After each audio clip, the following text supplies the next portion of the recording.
জনাব ফরহাদ হোসেন তার সঞ্চিত 10 লক্ষ টাকা 10% সুদে 10 বছরের জন্য পাবনা ব্যাংকে জমা রাখতে চান। তিনি তার স্ত্রী সালমা হোসেন তাকে ব্যাংকে জমা নেওয়ার নিজ পৌরসভায় জমি কেনার পরামর্শ দেন। যেখানে 8 বছরের জমির মূল্য দীর্ঘ হওয়ার এবং উক্ত সময়ের মধ্যে জমি থেকে অতিরিক্ত 2 লক্ষ টাকা আয়ের নিশ্চয়তা আছে। বিষয়টি নিয়ে জনাব ফরহাদ হোসেন সিদ্ধান্তহীনতা হচ্ছেন। আমরা বলছি ভাট্টাকরণ প্রক্রিয়া অর্থের কোন মূল্যকে ভাগ করা হয়? আগে বলছিলাম ভাট্টাকরণ প্রক্রিয়া কোন মূল্যকে ভাগ করে? ভবিষ্যৎ মূল্যকে। বর্তমান মূল্যের একটা নাম হলো ভাট্টাকরণ প্রক্রিয়া। তাহলে বর্তমান মূল্য নির্ণয় করি কোন মূল্যকে ভাগ দিয়া? তাহলে আবার কথা বলতে পারে ভবিষ্যৎ মূল্যের অপর নাম কি? ভাট্টাকরণ প্রক্রিয়া। ভাট্টাকরণ প্রক্রিয়া যে ব্যাখ্যা করে ভাট্টাকরণ প্রক্রিয়াটি ব্যাখ্যা করে তার ভবিষ্যৎ মূল্য প্রক্রিয়া যেটা এটাই পানাবারে বলছে অর্থের বর্তমান ও ভবিষ্যৎ মূল্যের পার্থক্যকারী উপাদানটি ব্যাখ্যা করে। একটু আগে বলছিলাম পানাবারে এক নম্বর ছিল শিবের পানাবারে বলছিলাম অর্থের বর্তমান মূল্য এবং ভবিষ্যৎ মূল্য মূল্যের পার্থক্য সৃষ্টি করে কে? সুদের হার। তাহলে সুদের হার কিন্তু ব্যাখ্যা করতে পারবো না। তাহলে কখন নাই দেখা অর্থের বর্তমান মূল্য এবং ভবিষ্যৎ মূল্য পার্থক্যকারী উপাদান কি বলে? সুদের হার। সুদের হারের কারণে অর্থের সময়ের সাথে অর্থের মূল্যে পরিবর্তন। ধরা যাক আজকের 100 টাকার 1 বছর পরের মূল্য 10% হারে 110 টাকা। এক্ষেত্রে আজকের 100 টাকা এবং 8 বছর পরের 110 টাকা মধ্যকার পার্থক্য সৃষ্টি করছে সুদ। কাজেই বলা হয় অর্থের বর্তমান মূল্য এবং ভবিষ্যৎ মূল্যের মধ্যকার পার্থক্যকারী উপাদানটির নাম কি?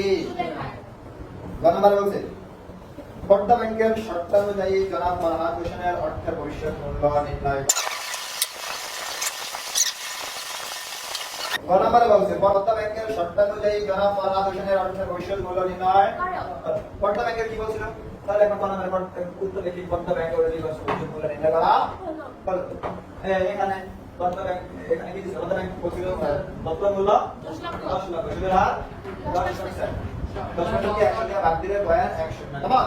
তারপরে 10 10 তাহলে আমরা জানি কি জানি আমরা এই সূত্র দেখার পরে তার বসাবে কেমন? বসানোর পরে ক্যালকুলেশন করলে পাওয়া যায় 25,93,000।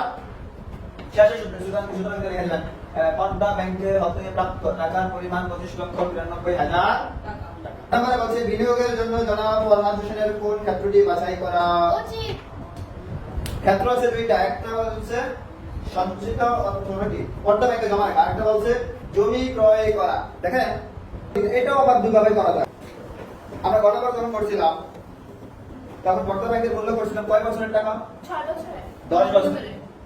কয় বছরে? 10 বছরে। কিন্তু এই জমির মূল্য দেওয়া আছে 8 বছরে।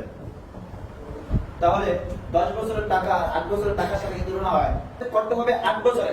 হয়তো 8 বছরের জমির মূল্য দিয়ে 8 বছরের টাকার সাথে দুভাবে করা যায়। যদি আমরা মনে করি যে গড় হতে পাই ভবিষ্যৎ মূল্যের টাকা 10 বছর ভবিষ্যৎ মূল্য কত?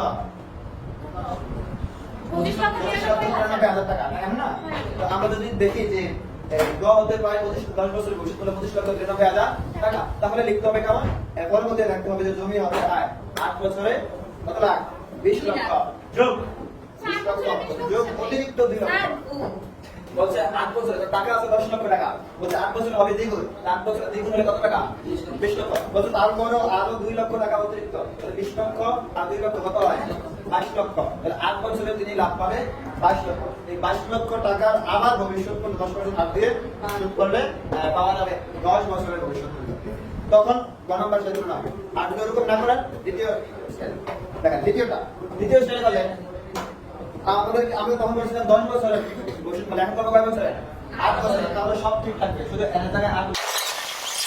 আচ্ছা দেখো 8 বছরে টাকা পরিমাণ কি? তাহলে একই পরিমাণ টাকা, বর্তমান মূল্য কত? 10 লক্ষ আর সুদের হার 10%। মেয়াদ 8 বছর। ক্যালকুলেশন করলে 21 লক্ষ 43,500 টাকা। তার মানে তিনি যদি ব্যাংকে টাকা জমা রাখে 8 বছর পরে টাকার মূল্য দাঁড়াবে 21 লক্ষ 43,500। কেমন? অপরদিকে 21 লক্ষ 43,500। অপরদিকে জমি হতে আয় কত হয়? 10 লক্ষ টাকা দ্বিগুণ। 8 বছরে বলছে দ্বিগুণ, তাহলে 10 লক্ষ টাকা দ্বিগুণ 20 লক্ষ, সাথে যোগ হলো 2 লক্ষ, বলছে অতিরিক্ত 2 লক্ষ টাকা আয়। তাহলে 10 লক্ষের দ্বিগুণ সাথে যোগ 2 লক্ষ কত হয়? 22 লক্ষ টাকা। তাহলে জমি হতে আয় করতে পারেন তিনি 22 লক্ষ টাকা, আর ব্যাংকে টাকা রাখতে পারে 21 লক্ষ 43,500 টাকা। এখানে তার কোনটি গ্রহণ করা উচিত? জমি ক্রয় করে, অর্থাৎ তার স্ত্রীর পরামর্শে জমি ক্রয় করায় তার জন্য তারপরে আরেকটা কারণে ভালো আছে। প্রথমটা দিলাম একটা 10 বছর কিনা, দ্বিতীয়টা দিলাম 8 বছর করে, দ্বিতীয় আরেকটা কারণে ভালো আছে।